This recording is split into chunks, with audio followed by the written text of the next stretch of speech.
Over کوٹ پہنے وہ hospital سے فری ہوتا سیدھا ڈیرے پر ہی آیا تھا۔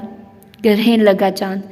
زرگام خان کی بڑبڑاہٹ پر ہدایت شاہ نے سختی سے مٹھیاں بھینچتے گردن ترچھی کر کے زرگام خان کو گھورا، جو اپنے دونوں ہاتھ پلنگ پر پیچھے کو ٹکائے چہرہ آسمان کی جانب کیے لاپرواہ سا بنا بیٹھا تھا۔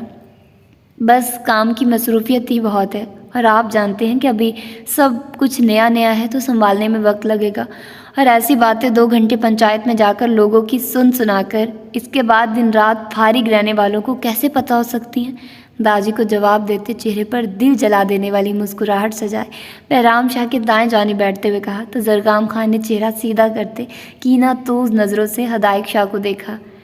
میرے فرصت کا اندازہ اس بات سے لگا لو کہ تم ابھی تک ماما نہیں بن پائے۔ میز پر آگے کچھ جھکتے دھیمے مگر طنزیہ لہجے میں کہا تو ہدایت شاہ کا دل کیا اس بے باک شخص کا سر پھاڑ دے، جبکہ ساتھ بیٹھے بہرام اور ارمغان ان دونوں کو مکمل نظر انداز کرتے ارد گرد نظریں دوڑانے میں مصروف تھے۔ داجی نے ان دونوں کو ایک دوسرے کو خونخوار نظروں سے دیکھتے دیکھ گہری سانس بھرتے سر نفی میں لایا۔ چھوٹے خان فون کرو، آیا نہیں آئس؟ اور بہرام پوچھا کہاں رہ گیا ہے بالاج؟ داجی نے ایک ساتھ دونوں کو کہا۔ ہدایت شاہ اور زرگام خان نے سخت نظروں سے ایک دوسرے کو دیکھتے نظروں کا زاویہ بدلا۔ داجی بس پہنچنے ہی والے ہیں، دونوں کا میسج آ گیا تھا، یہ لے آ گئے لالا۔ ارمغان ابھی بات کر ہی رہا تھا کہ سامنے سے آتے آئس خان کو دیکھتا اپنی جگہ سے کھڑا ہوا۔ ہدایت بہرام اور داجی سے ملتا وہ ارمغان خان کے سر پر پیار کرتا زرگام خان کے قریب جگہ سنبھال چکا تھا، مگر ارمغان خان کو بہرام کے بائیں جانب بیٹھے دیکھ آئس خان نے حیرت سے پڑھ کر زرگام خان کو دیکھتے آنکھوں سے سوال کیا تو زرگام خان نے کندھے اچکا کر لا علمی کا مظاہرہ کیا۔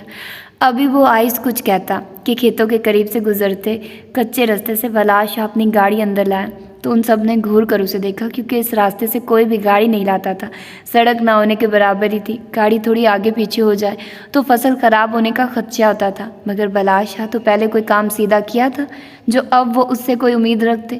باقی سب تو اسے گھورنے میں مصروف تھے، جبکہ ارمغان خان نے بلاش شاہ کو دیکھتے وہاں سے اٹھنے میں ہی عافیہ جانی تھی۔ یہ بندہ تو اسے ہمیشہ سمجھ سے باہر ہی لگا تھا، اس سے پہلے وہ ارمغان خان کی سمجھ ٹھکانے پہ لاتا کہ وہ اس کی جگہ کیوں بیٹھا، اسی لیے ارمغان خان نے اٹھنے میں ہی عافیہ جانی۔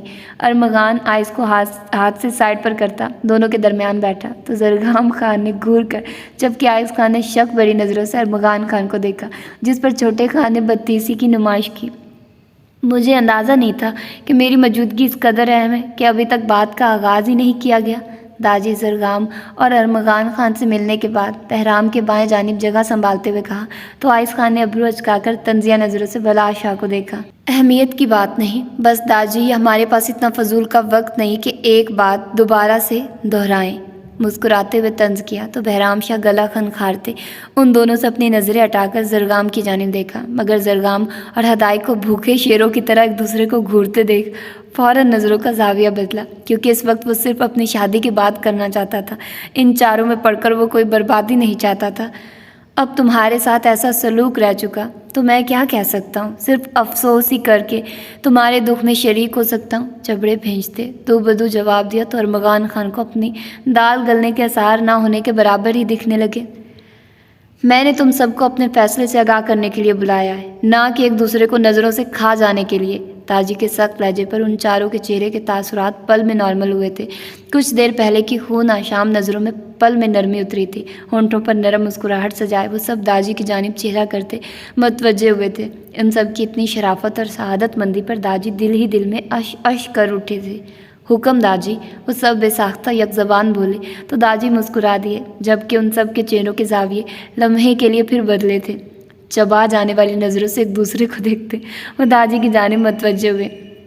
ہم نے فیصلہ کیا ہے کہ ہدایت اور پلوشے کی رخصتی کے ساتھ امتسال کے فرض سے بھی سب کو دوش ہو جائیں۔ امتسال بٹیا کے لیے ہم نے بہرام شاہ کا انتخاب کیا ہے، امید ہے تم سب کو اس بات پر کوئی اعتراض نہیں ہوگا۔ داجی کے دو ٹوک لہجے میں کہنے پر زرگام اور آئس نے نظروں کا رخ بہرام شاہ کی جانب سر تا پیر اس کا بغور جائزہ لیا تو بہرام شاہ نے کنفیوز ہوتے چہرے کا رخ بدلنا چاہا، مگر دائیں جانب ہدایت شاہ کو خود کو گھورتے پا کر سٹپٹا کر بائیں جانب دیکھا تو بلاش شاہ کو خاموش مگر سوالیہ نظروں سے اپنی جانب متوجہ دیکھ بہرام شاہ کو اپنا آپ کسی خلائی مخلوق سا لگا۔ نظریں بلاج سے ہوتی منہ کھولے حیرت سے اپنی جانب دیکھتے چھوٹے خان پر گئی تو بہرام شاہ کو اپنے خوبرو چہرے پر شک ہونے لگا۔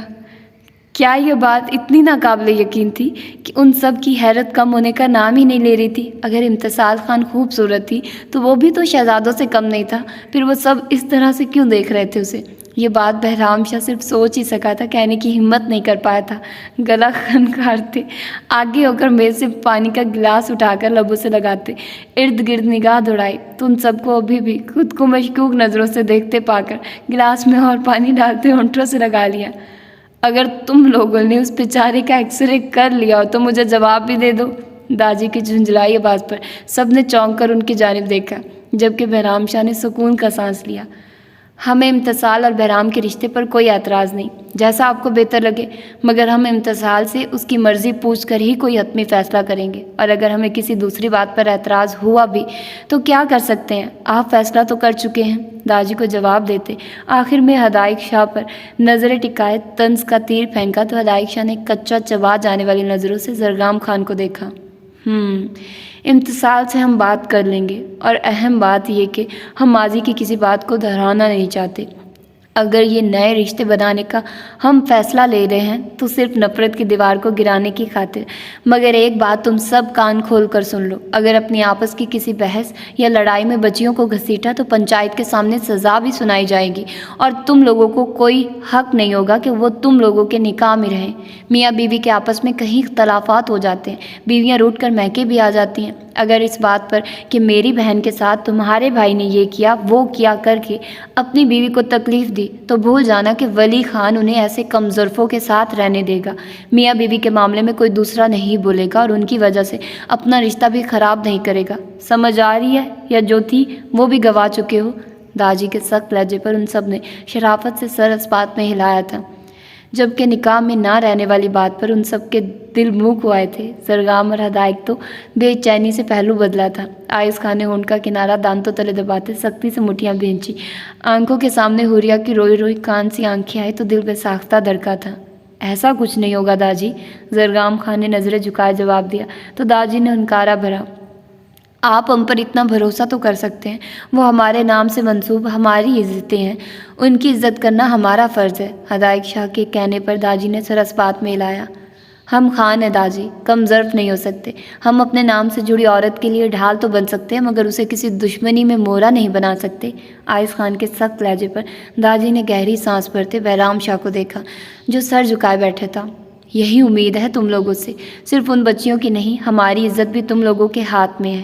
ہمیں ان کے سامنے شرمندہ نہ کرنا، کل کو وہ ہمارے سامنے شکوہ کرنے نہ آئیں کہ نفرت ختم کرنے کے لیے ہم نے انہیں ہی ختم کر ڈالا۔ اپنی سبھی معصوم پوتیاں اور نواسیاں تم لوگوں سے بھی عزیز تر ہیں، نظروں سے دور بھیجنے کا حوصلہ نہیں، اسی لیے تم نلائکوں کے پلے باندھنے پر مجبور ہیں۔ اسی بہانے تم لوگوں کی بھی قسمت سنور جائے گی۔ اور اب آ جاؤ سب حویلی، رات کے کھانے کا وقت بھی ہونے والا ہے، ساتھ جا کر ہی عورتوں کو اس بات سے بھی آگاہ کر دیں، پھر تیاریاں شروع کریں۔ وہ داجی کی نلائکوں والی بات پر ان سب کی مسکراہٹ پل میں سمٹی تھی۔ داجی کی معصوم پوتیوں اور نواسیوں کی حرکتیں یاد آئی تو سب دل ہی دل میں ان کی معصومیت پر اش اش کر اٹھے۔ اگر وہ سب داجی کو ان کی معصومیت کے قصے سنانے بیٹھ جاتے تو داجی کا دل ضرور بیٹھ جانا تھا، مگر وہ سب خاموشی سے نلائکوں کا خطاب قبول کرتے خاموشی اختیار کر گئے تھے، کیونکہ داجی کا کچھ معلوم نہیں تھا، اپنی معصوم پوتیوں اور نواسیوں کو چھپا ہی دیتے۔ داجی نے سب کو اپنی اپنی گاڑیوں میں آنے کی بجائے ایک ساتھ ہی جیپ میں چلنے کا کہہ تو ان سب کے چہرے ایسے ہوئے جیسے کچا بادام کھا لیا ہو۔ بہرام نے تو اس سب سے بچنے کی خاطر ارمغان خان سے جیپ کی چابی لیتے ڈرائیونگ سیٹ سنبھالی، جبکہ داجی بہرام کے ساتھ فرنٹ سیٹ پر بیٹھے تو ہدایق، زرگام، آئس پلاج ایک دوسرے کو کھا جانے والی نظروں سے دیکھتے جیپ کے پیچھے ایک دوسرے کے آمنے سامنے بیٹھے۔ وہ سب خاموشی سے ایک دوسرے کو گھورنے میں مصروف تھے تو ارمغان خان نے بھی خاموشی میں ہی عافیہ جانی۔ وہ سب حویلی پہنچے تو زرگام اور آئس کا ارادہ اپنے کمروں میں جانے کا تھا، مگر داجی نے انہیں ڈرائنگ روم میں ہی روک دیا تو وہ منہ بسورتے وہیں بیٹھ گئے۔ کھانے کا وقت ہوا تو وہ داجی کے ہمراہ ڈرائننگ ٹیبل پر پہنچے تو وہ ظالم حسین آئے پھر نہ دکھی۔ منہ بسورتے کرسیاں پٹکنے کے انداز میں کھینچتے اپنی اپنی جگہ پر بیٹھے تو داجی نے ان کی دل کی حالت سمجھتے سر نفی میں ہلایا۔ آپ کیوں کھانا لگا رہی ہیں؟ بڑی بیوی کہاں ہیں؟ انہیں کہیے آ کر کھانا لگائیں۔ ملازمہ کو ٹیبل پر کھانا لگاتے دیکھ زرگام خان نے سخت لہجے میں استفسار کیا تو ملازمہ نے سٹپٹا کر دیکھا۔ شاہ اور خان حویلی میں رواج تھا کہ حویلی کے سارے کام چاہے ملازم ہی کرے، مگر کھانا بنانا اور ٹیبل پر لگانا یہ حویلی کی عورتوں کی ہی ذمہ داری تھی۔ مگر اس وقت ذمہ داری کی تو زرگام خان کو پرواہ ہی نہیں تھی۔ وہ بس جلد از جلد عقیدت شاہ کو دیکھ کر اپنی بے چین آنکھوں کو سکون پہنچانا چاہتا تھا، اور وہ تھی کہ سامنے آنے کا نام ہی نہیں لے رہی تھی۔ جبکہ ہدایق شاہ نے ایک نظر ملازمہ کے جھکے سر کو دیکھ زرگام خان کے سرخ چہرے کو دیکھا۔ وہ اس بات پر کوئی اعتراض بھی نہیں کر سکتا تھا کہ زرگام کیوں اس کی بہن پر ایسے حکم چلا رہا ہے۔ وہ جانتا تھا کہ ان سب کو گھر کی عورتوں کے ہاتھ کے کھانے کی عادت ہے، اور یہی عادت تو ان سب کو بھی ہے۔ جبکہ زرگام کو کچھ کہنے کی بجائے اسے عقیدت اور حوریہ کی لاپرواہی پر غصہ آیا تھا، اور ساتھ پلوشہ کے بھی۔ جب انہیں پتہ ہے کہ وہ سب ان کے عادی ہیں تو ملازمہ کو بھیجنے کا مطلب؟ وہ سردار جی داجی نے فون کیا تھا کہ مہمان آنے والے ہیں، تو بڑی بی بی اور چھوٹی بی بی تب سے کچن میں کھانے کی تیاریاں کرنے میں مصروف تھی۔ پتہ نہیں تھا جی کہ مہمان لوگ کون، اسی لیے وہ نہیں آئے، میں بھیجتی ہوں انہیں۔ ملازمہ نے ایک ہی سانس میں وجہ بتائی تو زرگام خان نے سمجھنے کے انداز میں سر ہلایا۔ جب پتہ نہیں تھا کہ مہمان کون ہے تو آپ خود کیوں آئی ہیں؟ اگر نیکسٹ ٹائم ایسا ہو تو خود بھی مت آئیے گا، ارشد کو بھیج کر پہلے پتہ کروا لیجیے گا۔ ویسے اس کی ضرورت تو نہیں ہونی چاہیے۔ اپنی بیویوں کا پتہ بتا دیجیے گا کہ اگر کوئی غیر مرد ہوتا تو حویلی کے اندر داخل ہونے کی اجازت نہیں، کہا کہ ہمارے ساتھ ہی غیر مردوں کے مردان خانہ ہے۔ آئز خان نے موبائل پر میسیج ٹائپ کرتے ہوئے کہا تو ملازمہ نے سر اس بات میں ہلاتے وہاں سے دوڑ لگانے میں ہی عافیہ جانی تھی۔ عقیدت نے سالن کا ڈونگا ٹیبل پر رکھتے گھور کر زرگام خان کو دیکھا، جس کے چہرے پر عقیدت کو دیکھتے زندگی سے بھرپور مسکراہٹ رنگ گئی تھی۔ ایک تو وہ دوپہر سے اتنا کھپ رہی تھی کہ پتہ نہیں کون آنے والا ہے، مگر یہاں تو آتے ہی شوہر صاحب نے سب کے سامنے اس کی کلاس لگا دی تھی۔ زرگام خان کی مسکراتی آنکھوں میں دیکھتے جب عقیدت نے ہدایق شاہ کے ساتھ والی چیئر پیچھے کھسکائی تو لمحے میں زرگام خان کی مسکراہٹ سمٹی تھی۔ عقیدت کے ساتھ حوریہ کو بیٹھتے دیکھ آئز خان نے گھور کر اسے دیکھا تھا۔ اب منظر کچھ یوں تھا کہ ڈائننگ ٹیبل کی سربراہی کرسی پر داجی، ان کے بائیں جانب بہرام کے ساتھ ہدایق اور پھر عقیدت اور حوریہ بیٹھی تھی، جبکہ دوسری جانب داجی کے دائیں جانب زرگام خان، اور درمیان میں 2 کرسیاں عقیدت اور حوریہ کے لیے چھوڑ کر آئز خان اور آئز کے ساتھ ارمغان خان بیٹھا تھا۔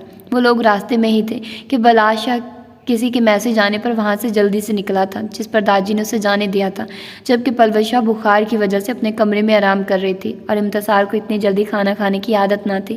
مقدس بیگم تو کل سے اپنے کمرے سے ہی نہیں نکلی تھی، اور کشف بیگم اپنی دوائی لے کر آرام کر رہی تھی۔ عقیدت اور حوریہ کو دوسری جانب بیٹھتے دیکھ آئز خان نامحسوس انداز میں اٹھ کر زرگام خان کے ساتھ بیٹھ گیا، جسے دیکھ ارمغان خان بھی آئز خان کے ساتھ والی کرسی پر بیٹھ گیا۔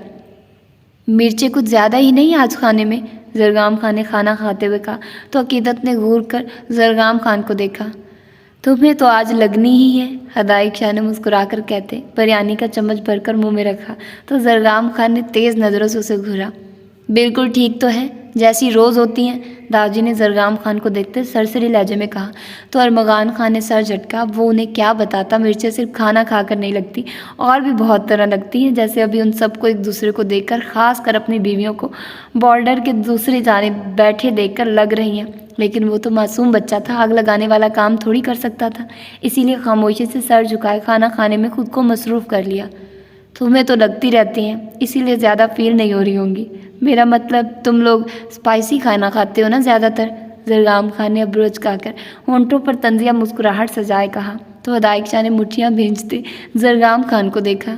آپ رہنے دیں یہ کھانا کھانے کو، مجھے بھی لگ رہا ہے زیادہ مرچیں ہو گئی ہیں، آپ کے لیے رانی سے کہہ کر کم مرچوں والا کھانا بنوا دیتی ہوں، تب تک آپ پھل وغیرہ کھا لیں۔ ایک جھٹکے سے اپنی جگہ سے اٹھتے زرگام خان کے قریب جاتے کھانے کی پلیٹ اٹھاتے اسپاٹ لہجے میں کہا تو زرگام خان نے گڑبڑا کر عقیدت شاہ کے سرخ پڑتے چہرے کو دیکھا، جبکہ عقیدت کی سنول پر وہاں بیٹھے سب افراد نے بامشکل اپنا کہکہ ضبط کیا تھا، جبکہ آئز خان نے اپنے خاموش رہ جانے پر شکر ادا کیا تھا، ورنہ وہ بھی اس کھانے سے محروم ہو سکتا تھا۔ نہیں ہے، میں کھا لوں گا، اتنی محنت سے بنایا ہے، ویسے بھی رزق ضائع نہیں کرتے۔ عقیدت شاہ کے ہاتھوں سے پلیٹ پکڑنے کی کوشش کرتے بات سنبھالتے ہوئے کہا تو داجی نے ان کے ڈراموں پر نفی میں سر ہلایا۔ کوئی ضرورت نہیں، رانی ویسے بھی صبح سے فارغ ہے، اب تھوڑی محنت وہ آپ کے لیے کر لے گی، آپ یہ زیادہ مرچیں کھانے کی زحمت نہ کریں اور فکر نہ کریں، رزق ضائع نہیں ہوگا، ارشد کو بھیج دوں گی۔ عقیدت نے ایک لفظ چبا کر کہا تو ارشد کی بات پر زرگام خان نے گھور کر دیکھتے پلیٹ چھوڑ دی۔ آئز خان نے گہری خاموش نظروں سے حوریہ شاہ کے جھکے سر کو دیکھا جو برائے نام کھانا کھا رہی تھی، پلیٹ میں چمچ گھماتی وہ آئز خان کو کسی اور ہی دنیا میں گم لگی۔ خود پر نظروں کی تپش محسوس کرتے حوریہ نے جیسے ہی سر اٹھایا، نظریں آئز خان کی چاکلیٹ براؤن آنکھوں سے ٹکرائی۔ اس قدر زور آور آنکھوں کے تصادم پر حوریہ کا دل بے ساختہ دھڑکا تھا۔ آئس خان کی خاموش روح تک اتر جانے والی نظروں میں دیکھنا حوریہ کے لیے ہمیشہ سہانے روح رہا تھا۔ تبھی گھبرا کر لمحے میں نظروں کا زاویہ بدلا تو حوریہ کی سرکت پر آئس خان کی آنکھوں میں پل میں وحشت اتری تھی۔ ان سب نے خوشگوار ماحول میں کھانا کھایا سوائے زرگرام خان کے، جو ناراض نظروں سے عقیدت کے چہرے کو دیکھنے میں مصروف تھا۔ کھانا کھاتے مرد سب اٹھ کر لاؤنج میں چلے گئے تو عقیدت اور حوریہ ٹیبل سمیٹتی کچن میں چلی گئی۔ آئس خان بہانے سے اٹھتا کچن کی جانب آیا تو عقیدت اور حوریہ کو ملازمہ سے کچن صاف کرواتے دیکھ دروازے پر ہی رک گیا۔ جیسے ہی عقیدت فریج کی جانب بڑھی تو بنا آواز کی آگے بڑھ کر اپنی جانب پیٹ کیے کھڑی، حوریہ کے ہونٹوں پر سختی سے ہاتھ جماتے، ایک ہاتھ پیٹ کے گرد لپیٹتے دبے قدموں وہاں سے نکلا تھا۔ کیا بدتمیزی ہے یہ خان! کچن کے پچھلے جانب بنے چھوٹے سے اسٹور روم کے قریب پلر کے ساتھ حوریہ کو لگاتے اپنے ہاتھ اس کے ارد گرد رکھے تو حوریہ نے اس اچانک افتاد پر سنبھلتے سخت لہجے میں کہا تو آئس خان نے گھور کر حوریہ کو دیکھا۔ اور وہ کیا بدتمیزی تھی جو تم نے ٹیبل پر کی؟ میرے دیکھنے پر نظریں کیوں پھیری؟ ہاں؟ ایک ہاتھ حوریہ کے سر کے قریب اوپر رکھتے دوسرے ہاتھ سے حوریہ کی توڑی تھامے سخت لہجے میں کہا تو حوریہ نے گھور کر آئس خان کو دیکھا۔ اب آپ کیا چاہتے ہیں؟ میں وہاں سب کے درمیان بے شرموں کی طرح آپ کی آنکھوں میں آنکھیں ڈال کر بیٹھ جاتی؟ حوریہ کے جھنجھلا کر کہنے پر آئس خان نے سختی سے اپنے جبڑے بھینچے۔ زیادہ زبان درازی مت کرو، ایک بات کان کھول کر سن لو، جب میں تمہاری طرف دیکھوں تو تم پر فرض ہے کہ تم میری آنکھوں میں دیکھو۔ تمہیں لوگوں کے ہونے یا نہ ہونے سے فرق نہیں پڑنا چاہیے، تمہیں صرف اس بات سے فرق پڑنا چاہیے کہ تمہارا شوہر کیا چاہتا ہے۔ حوریہ کے چہرے پر ہاتھ کی پشت پھیرتے غمگین لہجے میں کہا تو حوریہ نے اونٹ کا کنارہ دانتوں تلے دباتے آئس خان کے سرخ و سفید چہرے کو دیکھا۔ اور آپ کیا چاہتے ہیں؟ ہونٹوں سے بے-ساختہ ادا ہوئے لفظوں پر حوریہ کا دل کیا ماتھا پیٹ لے۔ وہ اس میسنے خان کی سب چاہتوں سے واقف تو تھی اور اب اپنے سوال پر آئس خان کے ہونٹوں پر رنگتی معنی خیز مسکراہٹ دیکھ حوریہ کو اپنی جان ہوا ہوتی محسوس ہونے لگی۔ تمہیں نہیں پتا کہ میں کیا چاہتا ہوں؟ معنی خیز نظروں سے حوریہ کے ہوش ربا سراپے کو دیکھتے ہونٹ کا کنارہ دانتوں تلے دبا کر سرگوشی کی تو حوریہ کو اپنی سانسیں رکتی محسوس ہوئی۔ نہیں، مجھے عقیدت لالی بلا رہی ہے، شاید میں نفی میں سر ہلاتے وہاں سے جانے کے لیے پر تولے تو آئس خان نے شہادت کی انگلی حوریہ شاہ کے باریک گلابی ہونٹوں پر رکھی۔ شش! چاہتے تو بہت ہے میری اور سبھی تم سے وابستہ ہیں اور میں یہ بھی جانتا ہوں کہ تم ان سب سے واقف ہو، مگر فی الحال میں تمہاری نازک سی جان کو زیادہ مشکل میں نہیں ڈالوں گا، بس تھوڑا سا اپنے حق میں سے حصہ چاہیے۔ حوریہ کے ہونٹوں کے قریب اپنے ہونٹ لاتے بوجھل لہجے میں سرگوشی کی تو آئس خان کی دہکتی سانسوں کی تپش اور بولنے کے باعث ہونٹوں کو اپنے ہونٹوں پر محسوس کرتے حوریہ کا دل بری طرح دھڑکا تھا۔ آئس کوئی آ جائے گا؟ کپ کپاتے ہاتھ آئس خان کے سینے پر رکھتے دیوار کے ساتھ چپکتے چہرے کا رخ بدلتے التجائیہ لہجے میں کہا تو آئس خان نے جواب دیے بغیر اپنے ہونٹ حوریہ کے گال پر شدت سے ضبط کیے، سینے پر دھڑے حوریہ کے ہاتھوں کو اپنی سخت گرفت میں لیتے چٹکے سے حوریہ کو قریب کرتے اپنے سینے سے لگا کر حوریہ کے ہاتھ پشت پر باندھے۔ I don't care. I want to feel you right now and that's it. حوریہ کی سانسوں میں گہری سانس بھرتے شدت بھرے لہجے میں کہا تو حوریہ نے چہرہ سیدھا کرتے آئس خان کی جذبے لٹاتی آنکھوں میں دیکھا۔ ہاتھ کی پشت پر بندھے ہاتھوں کی انگلیوں میں اپنی انگلیاں اڑسٹے دیوار سے لگاتے حوریہ شاہ کی کرسٹل گرے آنکھوں میں دیکھتے آئس خان نے جھک کر اپنے تشنہ لب حوریہ کے ہونٹوں پر رکھتے حوریہ کے ہونٹوں کو اپنے ہونٹوں کی سخت گرفت میں لیا، پوری شدت سے حوریہ کی سانسوں کو اپنی سانسوں میں شامل کرتے آئس خان نے شدت سے حوریہ کو خود میں بھینچ لیا، دایاں ہاتھ حوریہ کے بالوں میں الجھاتے دوسرے ہاتھ کو کمر کے گرد لپیٹتے حوریہ کو زمین سے اٹھاتے سختی سے خود میں بھینچ لیا، خود کو ہوا میں محسوس کرتے حوریہ نے آئس خان کے پشت پر ہاتھ باندھتے سختی سے شرٹ کو مٹھیوں میں دبوچا تھا۔ معنی خیز خاموشی اور قربت کا دورانیہ بڑھنے لگا تو آئس خان نے حوریہ کی بکھرتی سانسوں کو محسوس کرتے اپنے ہونٹ نرمی سے جدا کیے جبکہ حوریہ کو نیچے ابھی بھی نہیں اتارا تھا۔ دونوں کی نونکنی کی مانند چلتی سانسیں ایک دوسرے میں شامل ہوتی حواسوں پر چھانے لگی تھی، خمار آلود بہکی نظروں سے حوریہ کے خون چھلکاتے چہرے اور اپنی شدت سے سرخ پڑتے نم ہونٹوں کو دیکھتے آئس خان نے جھک کر شدت سے اس نمی کو ہونٹوں سے چھوا تھا۔ تمہارا دل نہیں چاہتا کہ ہمارے درمیان یہ جو بے معنی دوریاں ہیں وہ ہمیشہ کے لیے ختم ہو جائیں، میں تمہارے اتنا قریب آ جاؤں کہ ہم دونوں کے درمیان صرف محبت و قربت ہو، اس کے سوا ہوا تک کا گزرنا نہ ہو۔ حوریہ کے چہرے کو شدت سے چومتے بہکی لہجے میں سرگوشیاں کرتا وہ حوریہ کو کپ کپانے پر مجبور کر گیا تھا۔ آئس ہم روم میں نہیں ہیں، سب حویلی میں ہیں، پلیز سمجھے نا۔ آئس خان کے گستاخیاں کرتے ہونٹوں پر اپنی ہتھیلی جماتے التجائیہ لہجے میں کہا تو آئس خان نے گھور کر حوریہ کو دیکھا۔ اور تمہیں لگتا ہے کہ مجھے ان کی پرواہ ہے؟ اگر تم یہ باتیں روم میں کرنا چاہتی ہو تو ٹھیک ہے، ہم آج رات اس ٹاپک پر ہی بات کریں گے، اور مجھے یقین ہے کہ فیصلہ میرے حق میں ہی ہوگا، اور صبح تک ہم اس فیصلے پر عمل بھی کر چکے ہوں گے۔ حوریہ کے ہونٹوں کو سلاتے دھیمے آنچ زدہ لہجے میں کہا تو حوریہ نے سر اس بات میں ہلانے میں ہی اپنی عافیت جانی۔ فی الحال تو وہ بس اس جان لیوا حصار سے فرار چاہتی تھی۔ رات کی رات میں دیکھنے کا سوچتے آئس خان کے پیچھے ہوتے وہ 420 کی سپیڈ میں وہاں سے سرپٹ بھاگی تھی، جبکہ حوریہ کی پھرتی دیکھ آئس خان نے گھور کر اسے خود سے دور جاتے دیکھا تھا۔ ہدایک پتر، تم ذرا پلوشے کو دیکھ لینا، کل رات سے بخار ہے، ڈاکٹر کے پاس بھی یہ لڑکی نہیں گئی، تم دیکھ لو، ہماری تسلی ہو جائے گی، اگر کوئی دوا وغیرہ ہوئی تو لکھ دینا، ہم ابھی منگوا لیں گے۔ داجی نے ہدایک شاہ سے کہا تو ہدایک شاہ نے چہرے پر سنجیدگی طاری کیے سر اس بات میں ہلایا۔ اپنا بریف کیس پکڑتے بہرام کو داجی کو باتوں میں لگانے کا اشارہ کرتے ڈرائنگ روم سے نکلتے پلوشا کے کمرے کا رخ کیا۔ احتیاط سے ارد گرد نگاہ دوڑا کر آئس اور زرغام خان کو دیکھا، کیونکہ فی الحال وہ ان دونوں سے سر کھپانا نہیں چاہتا تھا۔ دل تو اس وقت اپنی شائننگ سٹار کے بیمار ہونے کا سن کر بری طرح بے چین ہو رہا تھا۔ پلوشا کے کمرے میں داخل ہوتے پڑھ کر کمرے کا دروازہ بند کیا، نظریں کمرے کے اطراف میں گھمائی تو پلوشا کہیں نظر نہ آئی۔ تبھی واش روم کا دروازہ کھلنے کی آواز پر ہدایک شاہ نے پلٹ کر دائیں جانب دیکھا، جہاں پلوشے بلیک کرتا شلوار پہنے، بالوں کی ڈھیلی چوٹیاں کیے، بخار کی حدت سے سرخ پڑتا چہرہ جس پر اس وقت پانی کے قطرے شبنم کے قطروں کی مانند ٹھہرے ہوئے تھے، دوپٹے سے بے نیاز ہوش ربا سراپا لیے وہ بری طرح ہدایک شاہ کے جذبات جگا چکی تھی۔ خود پر نظروں کی تپش محسوس کرتے پلوشا نے تھکن زدہ چہرے کو اٹھایا تو دل دھک سے رہ گیا۔ ابھی وہ کچھ سمجھتی کہ ہدایک شاہ نے بریف کیس صوفے پر اچھالتے قدم پلوشا کی جانب بڑھائے۔ تمہیں اندازہ بھی نہیں مائی شائننگ سٹار کہ تمہیں دیکھنے کے لیے یہ دل کس قدر بے چین تھا، اور طبیعت خراب تھی تو ڈاکٹر کو کیوں نہیں دکھایا؟ دیکھو کیسے آگ کی طرح جل رہا ہے جسم۔ آگے بڑھتے پلوشا خان کے کندھوں کے گرد بازو لپیٹ کر سینے میں بھیجتے محبت بھری سرگوشی کرتے بعد میں شکوہ کیا تو پلوشا نے کسمسا کر ہدایک شاہ کا حصار توڑنا چاہا۔ ہدایک، اف شاہ ہٹیے بھی، ہمیں سانس نہیں آ رہا۔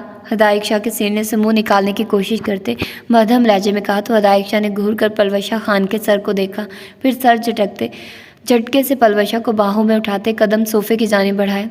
اور مجھے تو سانس ہی تمہارے قرب میں آتا ہے۔ پلوشا کو صوفے پر بٹھا کر اس کے سامنے بیٹھ کر بوجھل لہجے میں کہا تو ہدایک شاہ کی بات پر پلوشا کی آنکھیں شرم سے جھکی تھی، ہونٹوں پر شرمگی مسکراہٹ رنگی تو ہدایک شاہ نے جھکتے نرمی سے اس مسکراہٹ کو اپنے ہونٹوں میں قید کیا جس پر پلوشا نے سٹپٹا کر دور ہونا چاہا۔ یہ احتجاج، جھجک اور یہ دوریاں صرف کچھ دنوں تک ہی ہیں شائننگ سٹار، اس کے بعد صرف ہدایک شاہ ہوگا اور اس کی جنوں خیزیاں، تب مجھ سے اس نرمی کی امید نہ رکھنا، اس معاملے میں تو کبھی بھی نہیں۔ پلوشا کے ہاتھوں کو اپنے ہاتھوں میں تھامتے انگوٹھے کو پلوشا کی دائیں کلائی پر رب کرتے سنجیدہ لہجے میں کہا تو پلوشا خان نے گھنی پلکوں کی جھالر اٹھا کر ہدایک شاہ کی سرخ نیلی آنکھوں میں دیکھا۔ آپ کب آئے؟ ہدایک شاہ کی نظروں سے بچنے کی خاطر سوال کیا تو ہدایک شاہ کچھ یاد آنے پر چونکا۔ تمہارا بخار دیکھنے آیا تھا، داجی نے کہا تھا کہ تمہیں دیکھا انہیں تسلی ہو جائے گی۔ پیچھے ہٹتے بیگ سے تھرمامیٹر نکالتے ہوئے سرسری لہجے میں کہا تو پلوشا خان نے ہونٹ بھینچتے سر جھکایا۔ بخار اور بی پی چیک کرتے ہدایک شاہ نے پرچی پر دوائیاں لکھی۔ انجیکشن لگانے کا اس نے رسک نہیں لیا کیونکہ وہ بچپن سے جانتا تھا کہ اسے انجیکشن سے ڈر لگتا ہے۔ میڈیسن میں بھی کوئی سیرپ نہیں تھا کیونکہ اسے یقین تھا کہ میڈم کڑوا کہہ کر نہیں پئیں گی۔ ہو گیا آپ کا کام، تو اب جا سکتے ہیں۔ پلوشا کے روٹھے لہجے پر ہدایک شاہ نے چونک کر اسے دیکھا جو ابھی اپنے ہاتھوں سے کھیلنے میں مصروف تھی۔ کیا مطلب؟ تم ناراض ہو؟ اسے سچ میں سمجھ نہیں آئی تھی کہ ہوا کیا ہے، تبھی بات گھمائے بغیر ڈائریکٹ استفار کیا تو پلوشا نے ناک سکیڑتے چہرے کا رخ بدلا۔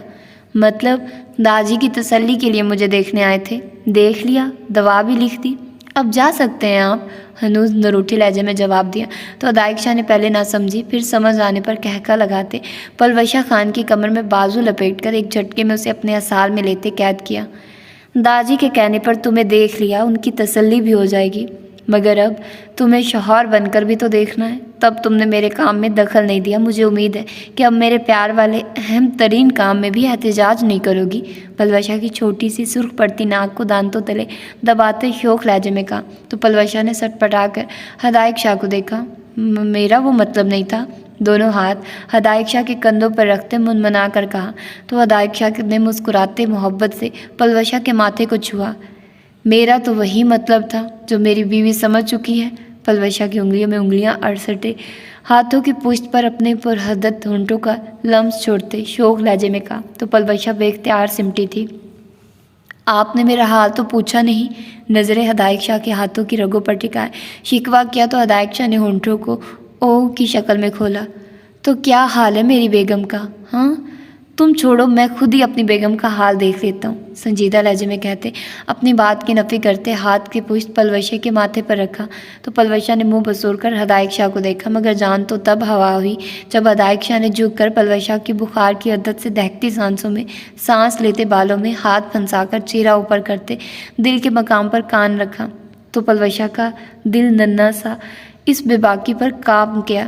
ہدایق شاہ کے بائیں ہاتھ کی انگلیوں کے جان لیوا لمس کو اپنی گردن سے آگے سے پیچھے کی جانب حرکت کرتے محسوس کیا کہ پلوشا بری طرح کسمسائی تھی۔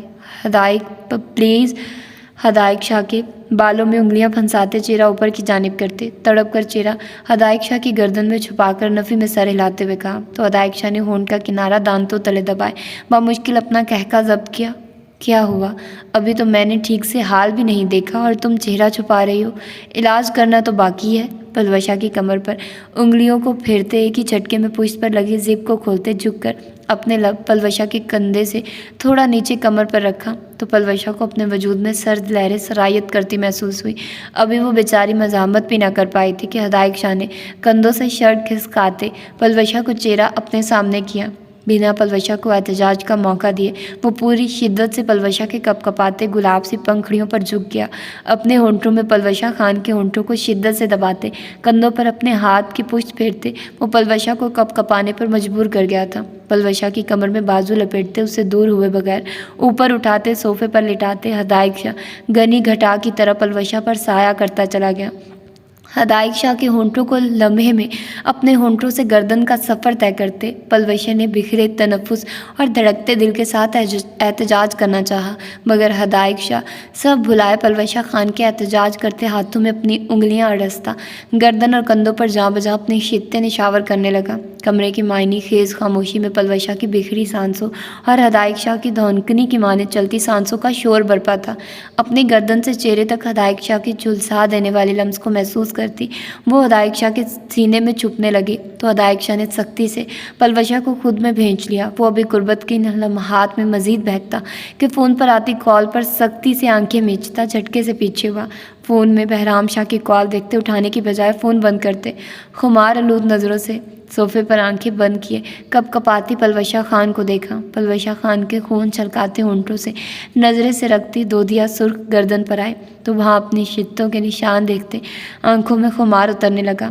دونوں بازو پلوشا کی کمر کے گرد حائل کرتے جھٹکے سے اٹھا کر اپنے روبرو کیا تو پلوشا خان نے گھبرا کر کندھوں سے سرکتی شرٹ کو تھاما تو ہدایق شاہ نے ہونٹ کا کنارہ دانتوں تلے دباتے پلوشا خان کی نیلی آنکھوں میں قربت کی سرخی کو دیکھا۔ باقی کا علاج رخصتی والے دن کنٹینیو کریں گے، اور تمہیں تو میں نے بتایا نہیں کہ میں نے تمہارے لیے بہت پیاری پیاری ڈریسز لے رکھی ہیں۔ آئی ایم شیور کہ تم انہیں پہن کے بنا بخار کے بھی بہت ہاٹ لگو گی۔ کالر بون پر اپنے لب رکھتے پلوشا کی شرٹ ٹھیک کرتے زپ بند کرتے ہوئے سرگوشی کی تو پلوشا خان نے سرخ پڑتے چہرے کو مزید جھکا لیا۔ ہمیں آپ سے کوئی علاج نہیں کروانا، سر جھکائے منمنا کر کہا تو ہدایق شاہ نے گھور کر پلوشا خان کے جھکے سر کو دیکھا۔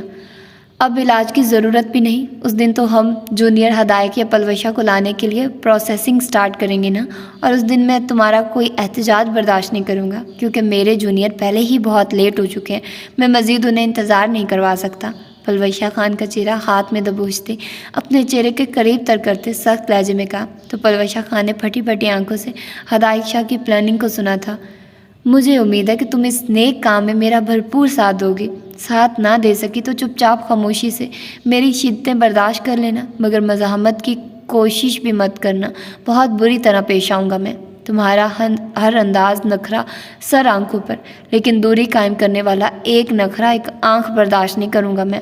پہلے ہی بہت عمر گزار لی ان دوریوں میں، اب ایک لمحہ بھی نہیں۔ فون پر آتے بہرام شاہ کے میسج کا جواب ٹائپ کرتے سخت لہجے میں کہتے، ایک بار جھک کر پھر سے پلوشہ خان کے نازک ہونٹوں کو اپنی سخت گرفت میں لیتے، بیگ اٹھا کر لمبے لمبے ڈنگ بھرتے قدم باہر کی جانب بڑھائے، جبکہ پلوشہ خان نے خون چھلکاتے چہرے کو ہاتھوں میں چھپاتے پلٹ کر چہرہ صوفے کی پشت سے چھپایا۔ سارا کچن سمیٹ کر اب وہ چینج کرنے کی غرض سے اوپر اپنے کمرے کی جانب جا رہی تھی کہ اپنے پیچھے آندھی طوفان کی طرح کسی کو سیڑھیاں چڑھتے محسوس کر کے اس سے پہلے پلٹتی کہ زرگام خان نے اپنا دایاں ہاتھ عقیدت کے پیٹ پر رکھتے اسے دیوار کے ساتھ لگایا اور بنا عقیدت کو سمجھنے کا موقع دیے اس کے دونوں ہاتھ اپنی گرفت میں لیتے سر کے اوپر دیوار پر پن کرتے چہرہ عقیدت کے چہرے کے قریب کیا، وہ جو اس اچانک افتاد پر حق دک رہ گئی تھی۔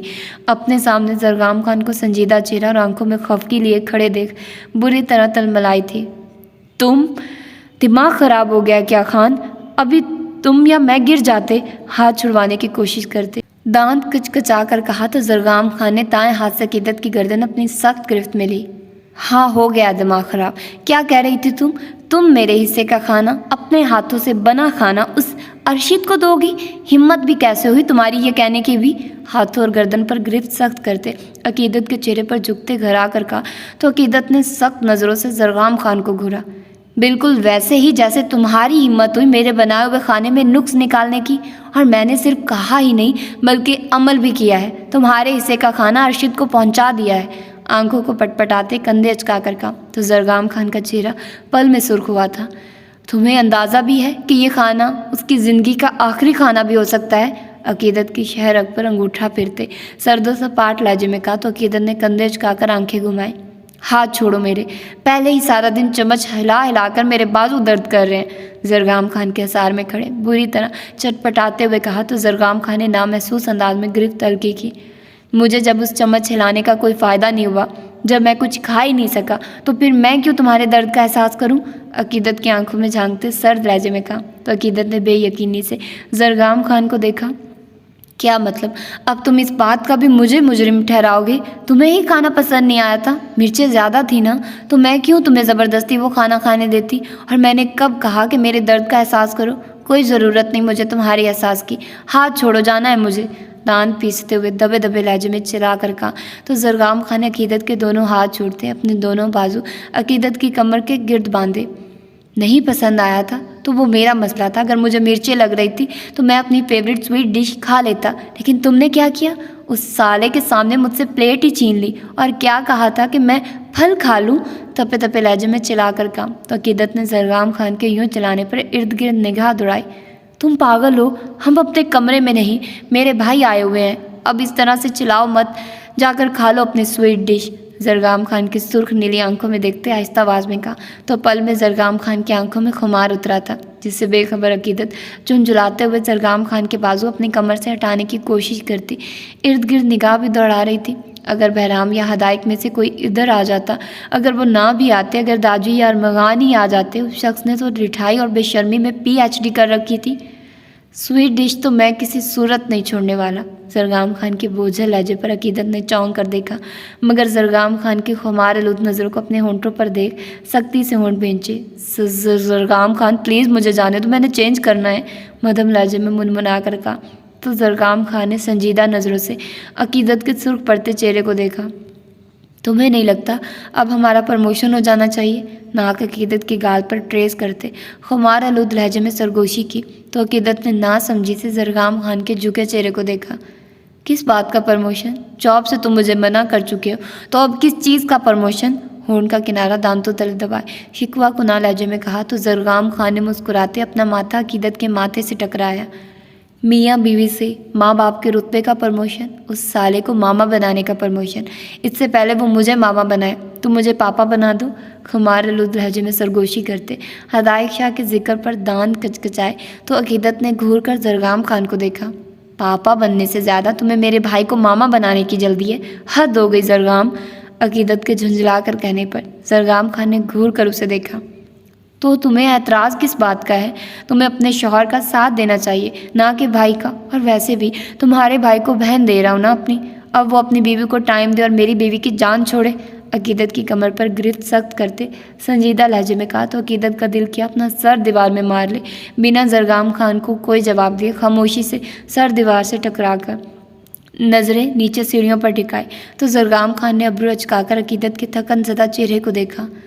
اچھا ٹھیک ہے، نہیں کہتا تمہارے بھائی کو کچھ، اور تم بھی فریش ہو آؤ، لیکن اس سے پہلے میری بات ماننی ہوگی۔ عقیدت کے ماتھے کو ہونٹوں سے چھوتے نرم لہجے میں کہا تو عقیدت نے آنکھیں چھوٹی کرتے زرگام خان کو مشکوک نظروں سے گھورا۔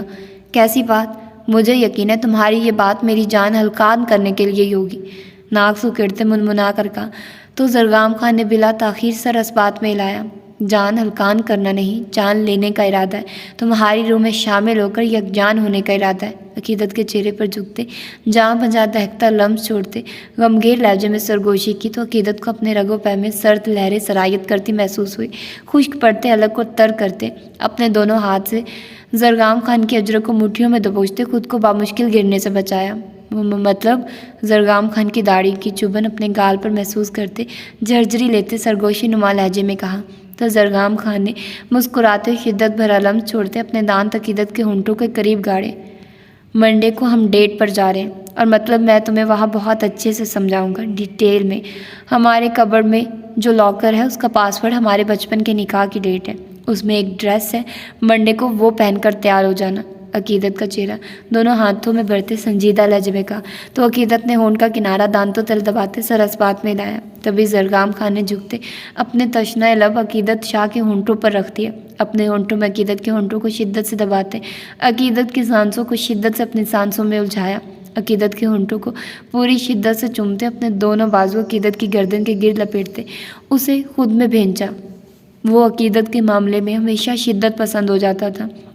جب جب وہ عقیدت کے قریب آیا تھا اس کے لمس میں کھوتا وہ سب کچھ بھول جاتا تھا۔ عقیدت کے ہونٹوں اور چہرے پر اپنی شدتوں کے نشان دیکھنے کے بعد وہ خود میں نرمی لانے کی کوشش کرتا تھا، مگر ہر بار وہ بری طرح ناکام ہو جاتا تھا۔ عقیدت شاہ اس قدر عزیز تھی زرگام خان کو کہ اس کا دل کرتا تھا وہ اپنے ہر لمس کے ساتھ عقیدت کو خود میں جذب کر لے یا خود اس کی روح میں شامل ہو جائے۔ اس وقت بھی وہ اپنے لمس میں نرمی لانے کی کوشش کرنے کے باوجود بھی زرگام خان آنکھیں بند کرتا سب کچھ بھلائے اپنی شدت عقیدت کے ہونٹوں پر لٹا رہا تھا۔ دور سے آتی قدموں کی چاپ سنتے عقیدت نے زرگام خان کے اجروں کو جھٹکا دیتے پیچھے ہونا چاہا، جس پر زرگام خان نے عقیدت کی کلائیاں اپنے ہاتھوں میں دبوچتے اپنے دانتوں میں عقیدت کے نچلے ہونٹ کو لیتے ہلکے سے کھینچے نرمی سے ہونٹوں کو آزاد کیا تو عقیدت بکھرے تنفس سے بے حال ہوتی سر زرگام خان کے کندھے سے ٹکا گئی، جبکہ زرگام خان نے خمار آلود نظروں سے عقیدت کے سر کو دیکھتے اپنے دونوں بازو عقیدت کے گرد پھیلائے۔ بیگم یہ تو منڈے نائٹ کا بس چھوٹا سا ٹریلر تھا، ابھی سے جان ہلکان ہونے لگی۔ اب ایسا کرنا پھل وغیرہ کھاؤ اور خود میں جان لاؤ تاکہ اپنے خان کو جھیل سکو، باقی کی مووی منڈے کو سٹارٹ کریں گے۔ عقیدت کے کان کی لو کو دانتوں تلے دباتے شوخ لہجے میں سرگوشی کرتے اوپر سیڑھیوں پر کسی کی موجودگی کو محسوس کرتے بائیں جانب دیکھا تو مقدس بیگم کو سپاٹ نظروں سے اپنی جانب دیکھتے زرگام خان نے مسکرا کر انہیں دیکھا۔ ماں خیریت، کچھ چاہیے تھا آپ کو؟ زرگام خان کی بات پر عقیدت نے جھٹکے سے پیچھے ہونا چاہا تو زرگام خان نے عقیدت کے کندھوں کے گرد اپنا بازو پھیلاتے اس کی کوشش کو ناکام کیا۔ نہیں بس ایسے ہی، سپاٹ لہجے میں جواب دیتی وہ نیچے آنے لگی تو زرگام خان نے مسکرا کر عقیدت کا ہاتھ اپنی سخت گرفت میں لیتے قدم ان کی جانب بڑھائے، جبکہ عقیدت نے چہرے پر سنجیدگی طاری کیے نظریں مقدس بیگم کے چہرے سے پھیرتے زرگام خان کے ہاتھ پر ٹکا دی۔ نہیں وہ آپ اوپر سے آ رہی، مجھے لگا ہم میں سے کسی سے کوئی کام تھا۔ زرگام خان کی بات پر مقدس بیگم نے مٹھیاں بھینچتے زرگام خان کے چہرے کو نفرت سے دیکھا۔ اگر میرا کمرہ نیچے ہے تو اس کا مطلب کہ میں اوپر نہیں جا سکتی یا میرے اوپر جانے پر پابندی ہے؟ عقیدت کے سنجیدہ چہرے کے باوجود وہ اس کے چہرے پر بکھری حیا کی لالیاں اور سرخ ہونٹوں اور گالوں پر زرگام خان کی شدتوں کے نشان دیکھتی بری طرح بگڑی تھی۔ وہ تو اس نسل کو ختم کرنے کے در پر تھی۔ اگر زرگام خان کا بچہ آ جاتا وہ تو کبھی عقیدت کو کسی قیمت پر نہ چھوڑتا۔ اس کے باپ نے تو بنا محبت کے صرف بچوں کی خاطر ان کی سب غلطیوں کو نظر انداز کرتے نہیں چھوڑا تھا، تو یہاں تو پھر معاملہ ہی الٹا۔ وہ دونوں ایک دوسرے سے محبت کرتے تھے، وہ اگر انہیں الگ کرنے کی کوشش بھی کرتی تو زرگام خان کبھی نہ عقیدت کو چھوڑتا۔ وہ زرگام خان کی آخری بات سن چکی تھی، انہیں اندازہ ہو گیا تھا کہ ان دونوں کا رشتہ ابھی اتنا آگے نہیں بڑھا۔ اب ان کا دماغ بہت تیزی سے کام کر رہا تھا، کسی بھی قیمت پر منڈے والے دن انہیں ایسا کچھ کرنا تھا کہ زرگام خان چاہ کر بھی عقیدت کے پاس نہ جا سکے۔ میرا وہ مطلب نہیں تھا ماں، ایک کمرہ کیا یہ پوری حویلی آپ کی ہے؟ میں آپ پر کیسے پابندی لگا سکتا ہوں؟ میں صرف اس لیے پوچھ رہا ہوں کہ آپ کو اگر کسی چیز کی ضرورت ہے تو مجھے بتا دیں۔ عقیدت کے ہاتھوں پر گرفت سخت سے سخت تر کرتے پھر سے نرم لہجے میں کہا۔ تو مقدس بیگم نے منہ پھیرتے انکارا بھرا۔ مقدس بیگم کے منہ پھیرنے پر زرگام خان کی آنکھوں میں اترتے درد کو دیکھ عقیدت کا بس نہیں چل رہا تھا کہ اس ناگن کا سر کچلتے۔ مجھے لگتا ہے مامی تم سے ناراض ہے۔ عقیدت کی آواز پر دونوں نے چونک کر ناسمجھی سے عقیدت کی جانب دیکھا۔ کیا مطلب؟ ماں مجھ سے کیوں ناراض ہوگی؟ عقیدت کو ناسمجھی سے دیکھتے مقدس بیگم کی طرف رخ کرتے ہوئے کہا۔ تو مقدس بیگم نے چہرے پر جبراً مسکراہٹ لاتے زرگام خان کو دیکھ سر نفی میں ہلایا۔ یہ بھی میں تمہیں بتاؤں اب؟ زرگام خان کے بازو پر ہلکے سے مکہ مارتے شرمائے لجائے لہجے میں کہا۔ تو زرگام خان کی حیرت میں مزید اضافہ ہوا۔ وہ مقدس بیگم کے رویے کو مکمل طور پر بھولتا اب ناسمجھی سے عقیدت کو دیکھ رہا تھا جو بات بتانے کی بجائے شرمانے میں مصروف تھی۔ کیا بولے جا رہی ہو ماں؟ آپ بتائیے، آپ ناراض ہیں مجھ سے کسی بات پر؟ کیا آپ ابھی تک عقیدت اور میرے رشتے کی وجہ سے ناراض ہیں؟ عقیدت کو جواب دیتے مقدس بیگم سے سوال کیا تو مقدس بیگم نے گڑبڑا کر زرگام خان کو دیکھا۔ ابھی مقدس بیگم کچھ کہتی کہ عقیدت نے اپنا چہرہ زرگام خان کے بازو میں چھپایا۔ مجھے شرم آ رہی ہے لیکن میں پھر بھی مامی جی کی ناراضگی کی وجہ بتا رہی ہوں کیونکہ مجھے لگتا ہے کہ انہیں مجھ سے زیادہ شرم آ رہی ہے۔ وجہ یہ ہے کہ مامی کی اب عمر ہو گئی ہے، سارا دن کمرے میں قید رہتی ہیں، گھر میں ملازموں کی شکلیں دیکھ دیکھ اکتا جاتی ہیں۔ انہیں اب دل بہلانے کے لیے ایک چھوٹا سا بیبی چاہیے جو ان کا دل بہلائے اور حویلی میں اس کی کھلکھلاہٹیں گونجے، اور وہ بیبی ہم نے انہیں دینا ہے۔ لیکن آپ کو گاؤں والوں سے فرصت ملے تو ہم اس بارے میں کچھ سوچیں نا تھوڑی۔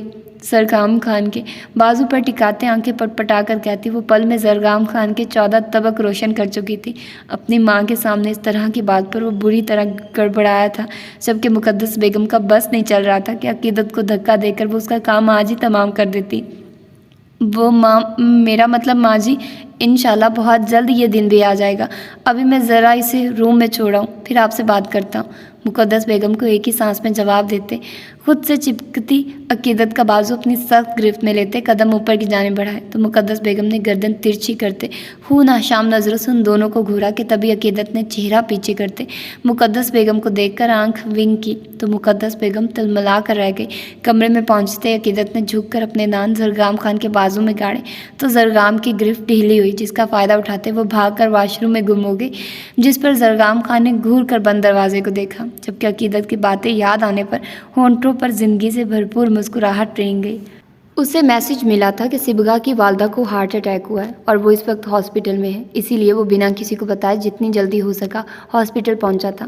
وہ اس خوشی کے موقع پر باقی سب کو پریشان نہیں کرنا چاہتا تھا، اسی لیے کسی کو بتانا فی الحال ضروری نہ سمجھا۔ وہ ہاسپٹل پہنچا تو نظریں ICU کے باہر بیٹھی زاروں قطار روتی صبغہ شاہ پر گئی جس پر وہ ہونٹ بھینچتے لمبے لمبے ڈنگ بھرتا ICU سے باہر نکلتی ڈاکٹر کے سر پر پہنچا۔ کیسی طبیعت ہے ان کی؟ اور یہ آپ لوگ اتنی دیر سے کیا کر رہے ہیں؟ 1 گھنٹہ پہلے مجھے اطلاع ملی کہ وہ 10 بجے انہیں ہاسپٹل لایا گیا، تب سے آپ لوگ کیا کر رہے ہیں کہ انہیں ہوش نہیں آ رہا؟ دبے دبے لہجے میں چلا کر کہا تو ڈاکٹر نے بے ساختہ قدم پیچھے لیے۔ جی انہیں ہوش آ گیا اور وہ شاہ حویلی فون کرنے کا۔ ابھی ڈاکٹر اپنی بات مکمل کرتی کہ وہ سائڈ سے ہوتا دروازہ کھولتے اندر داخل ہو چکا تھا جبکہ اس ایٹیٹیوڈ پر اس ڈاکٹر نے گھور کر بلا شاہ کی پشت کو دیکھا تھا۔ آپ ٹینشن نہ لیں، بالکل ٹھیک ہو جائیں گی۔ میں نے اپنے دوست کو کال کیا ہے، وہ ہارٹ اسپیشلسٹ ہے، بس کچھ دیر میں پہنچنے والا ہے۔ اندر داخل ہوتے بیڈ پر لیٹے ندا بیگم کا ہاتھ تھامتے نرم لہجے میں کہا تو انہوں نے نم نگاہوں سے بلا شاہ کو خوبرو چہرے کو دیکھا۔ مجھے نہیں پتا میری زندگی کتنی ہے، کب سانسوں کی ڈور ٹوٹ جائے چھوٹ جائے۔ میں اپنی بیٹی کو محفوظ ہاتھوں میں سونپنا چاہتی ہوں، مجھ پر آخری وقت میں احسان کر دو، میری بیٹی کو اپنا لو، تمہیں تمہاری ماں کا واسطہ۔ بلا شاہ کو نم لہجے میں کہتے ہاتھ جوڑنے چاہے پر وہ جو اس اچانک افتاد پر بھونچا چکا تھا چونک کر جلدی سے ان کے ہاتھ تھامے۔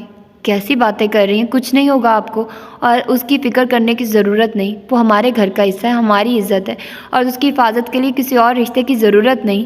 نرم لہجے میں انہیں سمجھاتا انکار کر چکا تھا جس پر ندا بیگم کے آنسوؤں میں مزید روانی آئی۔ تم نہیں سمجھو گے بیٹا کہ دوسرے رشتے کا حوالہ کس قدر ضروری ہے، اگر تم نہیں کرنا چاہتے تو تمہیں مجبور نہیں کروں گی۔ تم بہرام کو بلا دو، میں اس کے آگے ہاتھ پھیلا لیتی ہوں، یا پھر اپنے کسی وفادار۔ ابھی وہ روتے ہوئے بات مکمل کرتی کہ بلا شاہ نے گہری سانس بھرتے ان کے سر پر ہاتھ رکھا۔ میں نکاح خواہ کا انتظام کرتا ہوں، آپ فکر مت کریں، بس جلد از جلد ٹھیک ہو جائیے۔ پاٹ لہجے میں کہتا۔ وہ جھٹکے سے پلٹ کر باہر کی جانب بڑھا تھا۔ دروازہ کھولنے پر نظریں دروازے کے سامنے کھڑی روتی ہوئی صبغہ پر گئی تو سختی سے ہونٹ بھینچتے وہاں سے نکلتا چلا گیا۔ کچھ ہی دیر میں وہ صبغہ شاہ سے صبغہ بلا شاہ ہو چکی تھی۔ خوشی سے پاؤں زمین پر نہیں ٹک رہے تھے۔ صبغہ کا دل چاہ رہا تھا کہ وہ لوگوں کو چیخ چیخ کر بتائے کہ وہ اس بے رحم شاہ کو اپنے نام کر چکی ہے۔ تھینک یو ماں، تھینک یو سو مچ۔ اب دیکھیے گا وہ بے رحم شاہ آج شوہر بنا ہے، کل آپ کی بیٹی کی محبت میں دیوانہ بھی ہو جائے گا۔ ندا بیگم کے ہاتھ تھامتے چہرے پر دنیا جہاں کی خوشی کے رنگ بکھیرے پر جوش لہجے میں کہا تو ندا بیگم نے تعصب سے سر ہلایا۔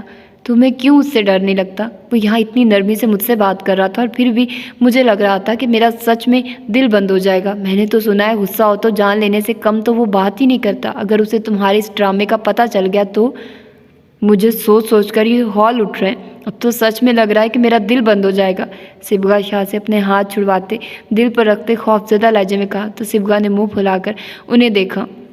ایسا کچھ نہیں ہوگا، وہ ظالم صرف میرے لیے ہے، آپ کو کچھ نہیں کہے گا، آپ بس میری رخصتی کی تیاری کریں۔ چٹکے بجاتے شوخ لہجے میں کہا تو سامنے کھڑی ڈاکٹر نے سر تعصب سے ہلایا۔ مجھے خود انہیں دیکھ کر ڈر لگ رہا تھا، تمہیں بھی محبت کرنے کے لیے وہی سڑیل ملا تھا؟ ڈاکٹر اینی نے منہ بسور کر کہا تو صبغہ نے گھور کر اسے دیکھا۔ اینی صبغہ کی دوست تھی اور اس سارے ڈرامے میں اس نے ہی صبغہ کے مجبور کرنے پر مدد کی تھی۔ تم نے مدد کی لیکن کوئی حق نہیں کہ تم میرے شوہر کو یوں سڑیل بولو۔ صبغہ شاہ کے ناک سکیڑ کر کہنے پر اینی نے اسے گھور کر دیکھا، جبکہ دروازے کے باہر کھڑے یہ سب سنتے بلاشا نے سختی سے مٹھیاں بھینچتے اپنے اشتعال پر قابو پانے کی کوشش کی تھی۔ یہ نہیں تھا کہ وہ ان کی باتوں سے یہ جان سکا تھا، وہ پہلے ہی اس جھوٹ سے واقف ہو چکا تھا، لیکن اس کی تربیت گوارا نہیں کر رہی تھی کہ وہ اپنی ماں کی عمر کی عورت کو جھوٹا قرار دے کر اسے شرمندہ کرے۔ یہ نکاح تو اس نے صبغہ شاہ کا دماغ سیٹ کرنے کے لیے کیا تھا۔ وہ بہت جلد اس کے سر سے محبت کا بھوت اتار کر اسے خود سے کھلا لینے پر مجبور کرنے کا ارادہ رکھتا تھا۔ دروازے کے ہینڈل کو چھوڑتا وہ پیچھے ہو کر سامنے موجود کرسی پر بیٹھ گیا۔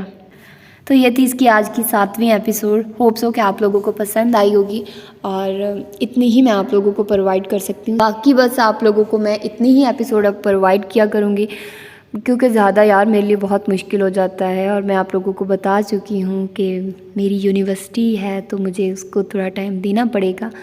تو اپنا ڈھیر سارا خیال رکھیے گا، مجھے دعا میں یاد رکھیے گا۔ ملتے ہیں انشاءاللہ اس کی اگلی ایپیسوڈ میں۔ اللہ حافظ۔